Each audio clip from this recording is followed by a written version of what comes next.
वीणा वादिनी माता सरस्वती नमः।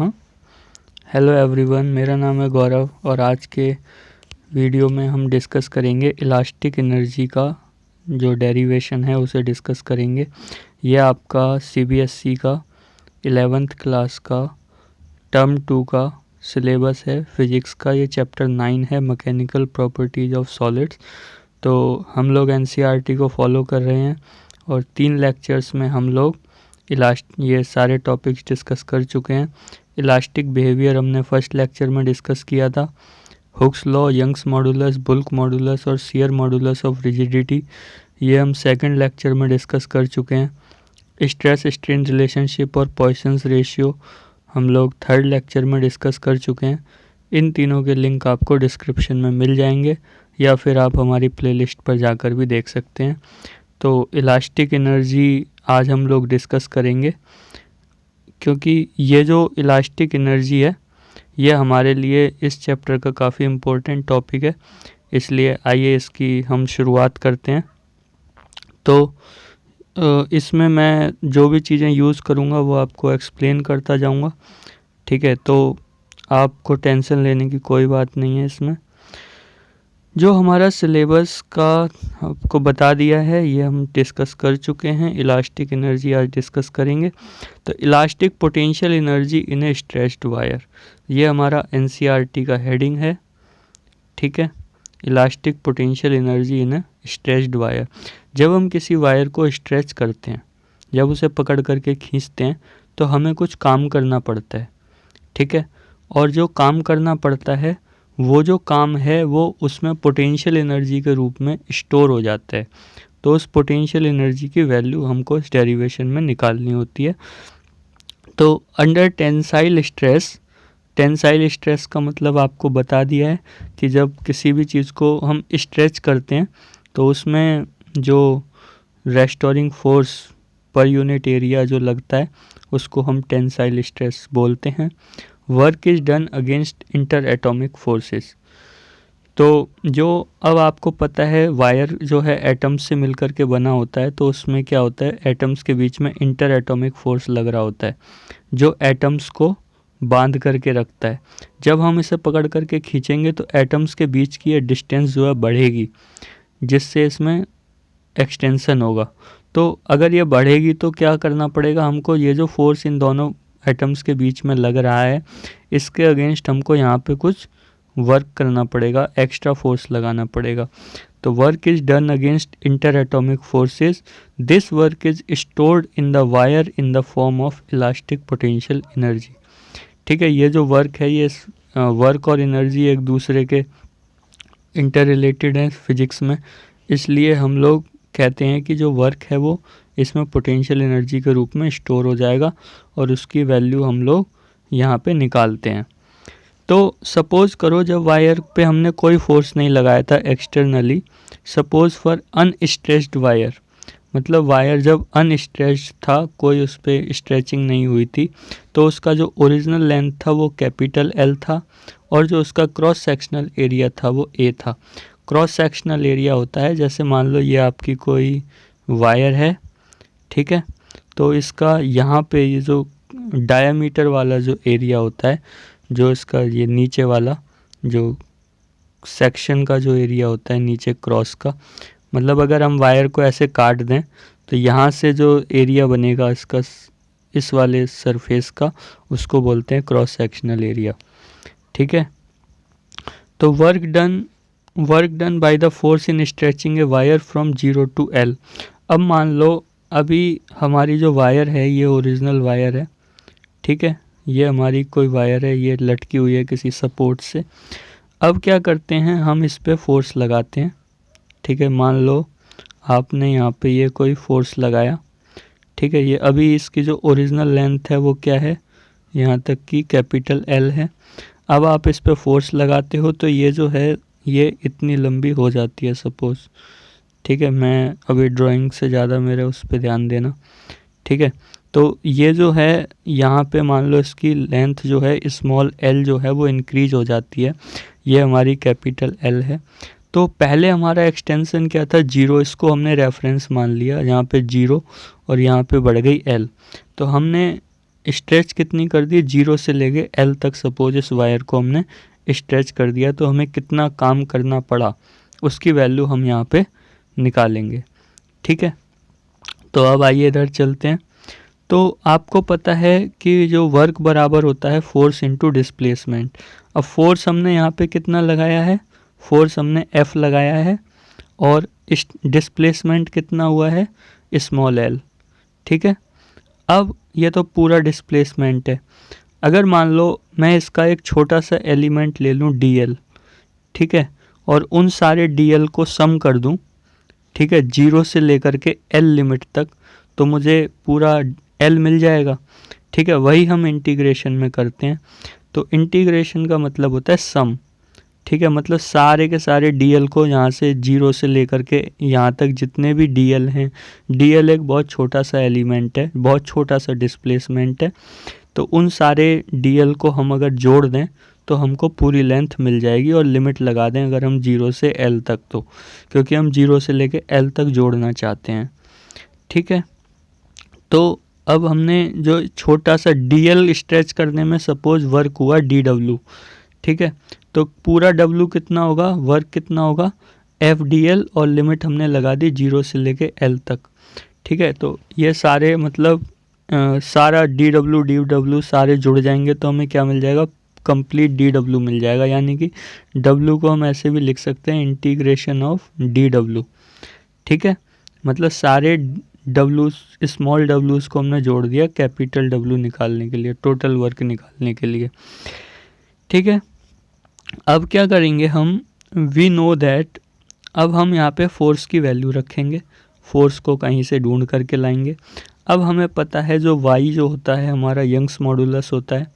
ठीक है, तो फोर्स हमने कितना लगाया है, y जो होता है हमारा क्या होता है, यंग्स मॉडुलस, इसकी वैल्यू क्या होती है, लॉन्गिट्यूडनल स्ट्रेस और बटे लॉन्गिट्यूडनल स्ट्रेन। ठीक है, यहाँ पे स्ट्रेस होता है, ये हम पिछले वीडियोस में बहुत अच्छे से डिस्कस कर चुके हैं। तो जो लॉन्गिट्यूडनल स्ट्रेस जो होता है, ये हमने सेकंड वीडियो में डिस्कस किया था, यंग्स मॉडुलस। तो लॉन्गिट्यूडनल स्ट्रेस क्या होता है, force upon area, restoring force upon area, और ये होता है हमारा change in length by capital original length. ठीक है, तो अब इस डेल्टा एल की यहाँ पे क्या वैल्यू है, अब डेल्टा एल है हमारा चेंज इन लेंथ, तो चेंज इन लेंथ कितना हो रहा है, एल जो स्मॉल एल है ये चेंज इन लेंथ है, और कैपिटल एल जो है वो हमारी क्या है, ओरिजिनल लेंथ है। ठीक है, this is our original length, small L is our change in length. तो स्ट्रेन क्या हो जाएगी, small L by capital L. तो यहाँ से हमें y की वैल्यू मिल जाएगी, y की क्या वैल्यू मिल जाएगी, F अपॉन ए, और या इसे मैं ऐसे लिख लेता हूँ अभी ताकि आप लोग कंफ्यूज ना हो, F upon A small l upon capital L। ये हो गया लॉन्गिट्यूडनल स्ट्रेस, ये हो गया लॉन्गिट्यूडनल स्ट्रेन। ठीक है, अब इसको आप रीशफल करके ऊपर नीचे लिखोगे तो ये हो जाएगा F अपॉन ए और small l upon capital L, ये हो गई y की वैल्यू। अब यहाँ से हम, क्योंकि हमें वर्क में फोर्स की वैल्यू रखनी है, तो हम फोर्स की वैल्यू यहाँ से निकाल लेंगे। तो हमें फोर्स की वैल्यू मिल जाएगी आपकी Y A small l upon capital L, आप यहाँ पे क्रॉस मल्टीप्लाई करके देख सकते हैं। ठीक है, Y A small l upon capital L। अब इस वैल्यू को हम यहाँ पे डेरिवेशन में रख देंगे। तो y की हमने क्या वैल्यू रख दी यहाँ पे, ये आप देख सकते हो, f बराबर Y A small l upon capital L, जो हमने अभी w बराबर लिखा था integration of 0 to l f dl। ठीक है, वर्क हम निकाल रहे हैं तो फोर्स इनटू डिस्प्लेसमेंट ही है, ये कोई घबराने की बात नहीं है। तो Y A small l upon capital L, small dl हमारा डिस्प्लेसमेंट हो गया। अब आपको ये पता होगा कि जब भी हम इंटीग्रेशन करते हैं, अगर आपने इंटीग्रेशन नहीं पढ़ा है तो कोई बात नहीं, यहाँ पे जो इंटीग्रेशन के रूल्स यूज हो रहे हैं वो मैं आपको समझा दूंगा। ठीक है, यहाँ पे क्या होता है, देखो, अगर कोई भी कांस्टेंट टर्म आती है, जैसे मान लो हम इंटीग्रेशन कर रहे हैं 2 टाइम्स x dx, ठीक है, तो ये जो 2 है ये बाहर आ जाता है क्योंकि ये कांस्टेंट है, इसलिए ये जो 2 है ये बाहर आ जाता है, मतलब कांस्टेंट टर्म जो है वो बाहर आ जाती है, ठीक है। तो ऐसे ही क्योंकि हम स्मॉल l के रिस्पेक्ट में इंटीग्रेशन कर रहे हैं तो केवल स्मॉल l ही यहाँ पे चेंज हो रहा है, बाकी तो कुछ चेंज नहीं हो रहा है, ना y चेंज हो रहा है, ना एरिया चेंज हो रहा है, ना लेंथ कैपिटल L चेंज हो रहा है, ठीक है। तो ये y और कैपिटल A और कैपिटल L ये क्या है, कांस्टेंट हैं, चेंज क्या हो रहा है, स्मॉल l, तो इसलिए स्मॉल l अंदर रह जाएगा और बाकी जो ये कांस्टेंट टर्म्स हैं y a और कैपिटल L ये बाहर आ जाएंगी, ठीक है। होपफुली आपको ये समझ आ गया होगा, ये जो कांस्टेंट टर्म्स हैं बस हमने बाहर ले लिए हैं और कुछ नहीं किया है, इंटीग्रेशन और डिफरेंशिएशन में ये टर्म्स बाहर आ जाती हैं। आपको ने नहीं पढ़ा है, मैं उसकी डिटेल्स में नहीं जाऊंगा, बट जितना यहाँ पे यूज़ होगा उतना मैं आपको बता दूंगा, ठीक है। और वो यहाँ पे जो अब हम अगले उस पे चलते हैं, तो यहाँ पे हमने दोबारा से ये लिख लिया है y a कैपिटल L और 0 to L। अब देखो यहाँ पे ये तो हो गया हमारा कांस्टेंट, ठीक है, y a upon capital L, ठीक है। अब क्या बचा, इंटीग्रेशन ऑफ 0 से L, और L का हम डिफरेंशिएशन कर रहे हैं, इंटीग्रेशन कर रहे हैं क्योंकि वेरिएबल क्या है हमारा dl।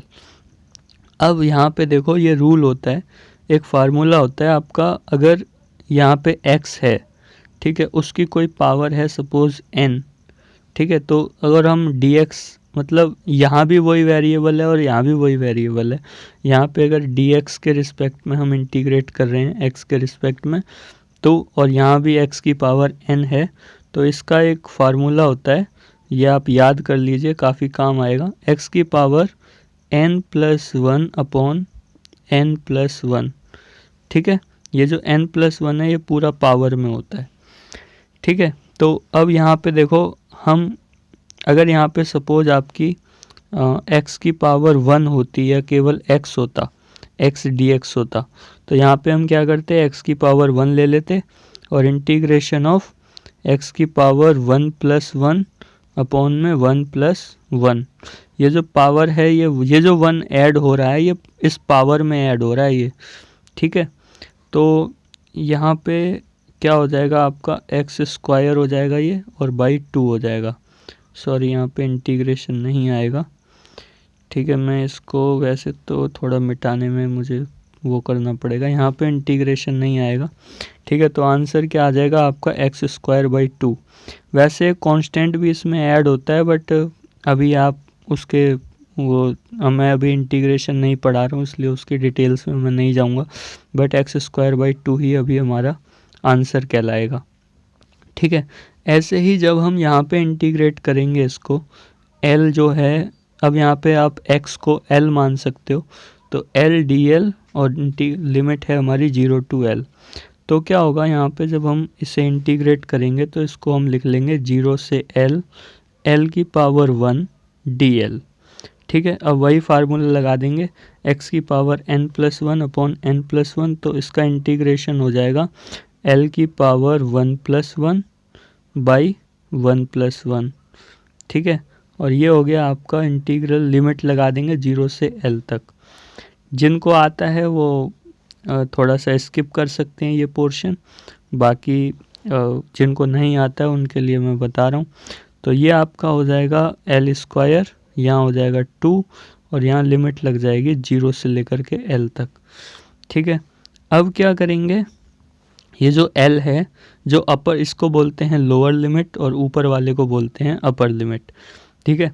पहले हम अपर लिमिट रखते हैं इसके अंदर, तो जो यहाँ पे वेरिएबल होता है उसकी जगह पे यहाँ अपर लिमिट में जो वैल्यू होती है उसे रखते हैं, तो ये वाला जो L है इसकी जगह पे ये वाला L आ जाएगा जो लिमिट में है, तो ये भी L ही है इसलिए L² और ये नीचे 2 माइनस, अब ये जो लोअर लिमिट है इसको हम L की जगह पे रखेंगे, तो ये हो जाएगा 0² अपॉन 2, तो ये जो है आपका ये क्या हो जाएगा, दिस विल बी योर 0, तो आंसर क्या बचेगा, केवल यही बचेगा, तो ये आ जाएगा L²/2, तो इसका इंटीग्रेशन क्या आ गया, L²/2, ठीक है।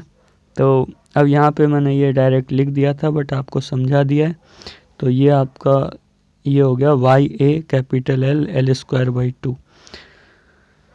अब देखो मुझे कुछ ज़रूरत है इसलिए मैंने कैपिटल एल का ऊपर नीचे मल्टीप्लाई कर दिया है। तो यहाँ भी कैपिटल एल से मल्टीप्लाई कर दो, यहाँ भी, यहाँ एल स्क्वायर हो जाएगा नीचे, ठीक है। ऊपर कैपिटल एल और नीचे एल स्क्वायर, मतलब कैपिटल एल से ऊपर नीचे मल्टीप्लाई कर दिया। अब मैं क्या किया, y बाई 2 एक साइड ले लिया, ये जो y है ये y और 2 को एक साइड ले लिया, ठीक है। कैपिटल a इंटू एल को एक साइड ले लिया और स्मॉल l का स्क्वायर है और यहाँ पे कैपिटल L का स्क्वायर है, इनको मैंने small l by capital L का होल स्क्वायर लिख दिया। इसके बाद में क्या हुआ, अब ये आपका 1/2 बाहर आ गया, y भी बाहर आ गया और al और ये l small l by capital L। तो देखो अब क्या हुआ, 1/2 तो ये रहा आपका, ये यंग्स मॉडुलस हो गया y, और capital A into capital L ये क्या है, एरिया इंटू लेंथ, ठीक है। और एरिया इंटू लेंथ को हम क्या लिख सकते हैं, वॉल्यूम लिख सकते हैं। तो इसको हमने वॉल्यूम लिख दिया। और small l by capital L क्या था हमारा, ये था स्ट्रेन, लॉन्गिट्यूडनल स्ट्रेन, क्योंकि जो स्मॉल l है वो चेंज इन लेंथ है और जो कैपिटल L है वो हमारा इन ओरिजिनल लेंथ है। तो ये हो गया स्ट्रेन का स्क्वायर, क्योंकि small l by capital L का स्क्वायर हो रहा है। कैपिटल A इंटू एल जो है वॉल्यूम ऑफ द वायर है, ठीक है। अब देखो यंग्स मॉडुलस किसके बराबर होता है, स्ट्रेस अपॉन स्ट्रेन के बराबर होता है। वॉल्यूम आपका ऐसे ही आ गया, स्ट्रेन का स्क्वायर आपका ऐसे ही आ गया, ठीक है। अब क्या होगा, अब देखो यहाँ पे एक डिनोमिनेटर में एक स्ट्रेन है और यहाँ पे स्क्वायर है, तो एक इस डिनोमिनेटर से ये स्क्वायर कैंसिल हो जाएगा, ठीक है। तो क्या होगा, यहाँ पे स्ट्रेस बचेगा, स्ट्रेन बचेगा, एक स्ट्रेन बच जाएगा और यहाँ पे ये वॉल्यूम बच जाएगा, ठीक है। अब क्या होगा इसको, अब देखो ये हमने क्या निकाला, ये हमने वर्क निकाला, ठीक है। उसको एक्सटेंड करने में कितना वर्क करना पड़ेगा, अब यही वर्क क्या है, ये उसमें पोटेंशियल एनर्जी के बराबर हो जाएगा। तो ये जो पोटेंशियल एनर्जी के बराबर जब ये वर्क हो जाएगा तो इसको हम लिख देंगे कि इलास्टिक पोटेंशियल एनर्जी, इसी को बोलते हैं जो हमें निकालनी थी, 1/2 into stress into strain into volume, ठीक है। अब अगर हम वॉल्यूम को इसके नीचे ले आएँ u के, तो देखो ऐसे लिख सकते हैं हमें क्या मिला, u बराबर W बराबर 1/2 इंटू स्ट्रेस इंटू स्ट्रेन, ठीक है। ये स्ट्रेन लिखा हुआ है, STN मैंने लिख दिया है, और ये हो गया आपका वॉल्यूम, ठीक है। अब अगर मैं इस वॉल्यूम को इधर डिनोमिनेटर में ले आता हूँ तो ये क्या हो जाएगा, U अपॉन वॉल्यूम, या फिर यह हो जाएगा U अपॉन वॉल्यूम बराबर 1/2 इंटू स्ट्रेस इंटू स्ट्रेन, ठीक है। तो ये उसे बोलते हैं elastic potential energy per unit volume. तो यही यहाँ पे लिखा हुआ है, stored potential energy per unit volume जो है हमारा क्या हो जाएगा, stored potential energy per unit volume हो जाएगा 1/2 गुणा स्ट्रेस गुणा स्ट्रेन, ठीक है।